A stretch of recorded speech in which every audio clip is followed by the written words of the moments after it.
Okay, I am rolling a 4. 1, 2, 3, 4. WTF pile again. All right, now, in the resource-based economy, people are cooperating and working together for the betterment of everyone. Isn't this just another name for communism?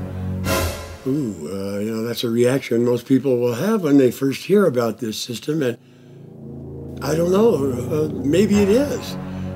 We got to find out by taking a good look at it, looking at the facts, okay? $100 for each similarity, and we have 60 seconds. All right, well, first, does communism have a monetary system? Yes, indeed. As do all the systems out there, socialism, capitalism. Hey, let's look at the free market capitalist system, our system at the same time, okay? It has the monetary system. Resource-based economy does not have that. And the government, communism has one with leaders, rulers, politicians. We have those same things in our system.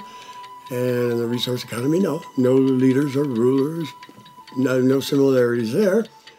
Classes, all right, upper class, lower class, social stratification, you've got that in the communist system. And do we ever have that in our system? Growing wider, which is not good. In the resource economy, no, none of that. Okay, how about corruption, crime, the black market, these things that are inevitable in the monetary systems? Definitely in communism, got that, and capitalism. None of that in the resource-based economy. The motivation, for that kind of behavior is gone.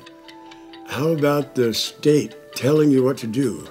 They control your life. In communism, yes. In our system, well, you're supposed to be free to live your life, and in the resource economy, definitely free to work for yourself.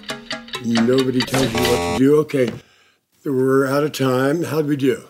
Nothing. We can't get rid of any money, no similarities. Oh, wow. It's too bad we weren't comparing communism to our capitalist system. We'd have done all right. Lots of similarities there. And that social stratification, it's not a good thing, is it? And all the social problems that come along with it, with the financial disparity, the increasing crime rate, theft, murder, the prison population, stress on families, and divorce, and on and on. Yeah, so this is not the direction we want to be going, but this is where we're headed. And that last one, working for the government, where it's telling you what to do, that would be the worst thing, like living in slavery. But in our free market system, are most people free to do what they want? Some are, but a lot of people aren't. Lots of people are just working at jobs they don't like. So when you're punching in on the time clock, you're working for somebody else. You're doing what the boss tells you to do. The boss who's probably paying himself 100 times what he's paying you, because he's definitely paying you the least he can get away with. However, you can work for yourself, you can start your own company, but even then, are you working for yourself? Well, you're paying taxes, right? So for a third of the year, you're working for the state, working for the government. And there are other people who weasel their way in there, getting their share of your business, like insurance. You're paying for your offices or factories, and health insurance, workers' compensation, and there goes more of your income. Most of us have loans, and we're paying the interest on those. We're all in debt slavery, so most of us, in one way or another, are working for somebody else. But in the resource economy, well, this is a system where you're truly working for yourself. Nobody is going to tell you what to do.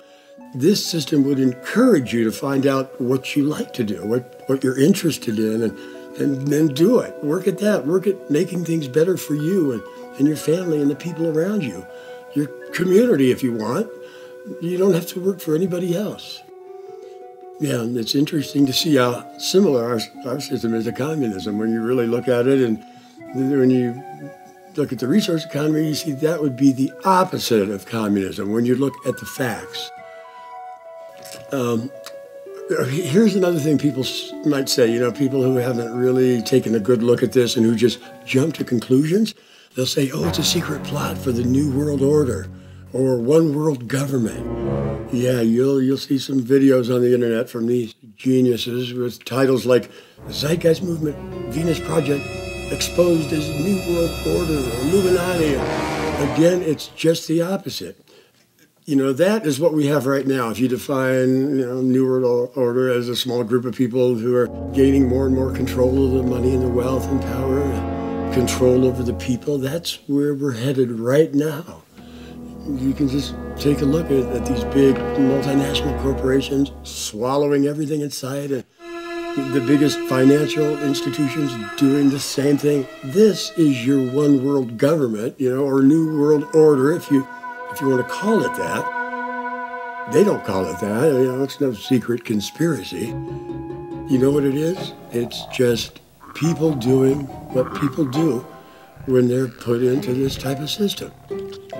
It's the inevitable result, the end game of this monopoly game. The resource economy, see, that would be the opposite of this again. No corporations or banks, no one telling you what to do, no one indebted to anyone else. So if you hear somebody making these claims or these comparisons, please set them straight. Tell them to look at the facts. Just the facts, ma'am, just the facts. Okay, I think it's your turn.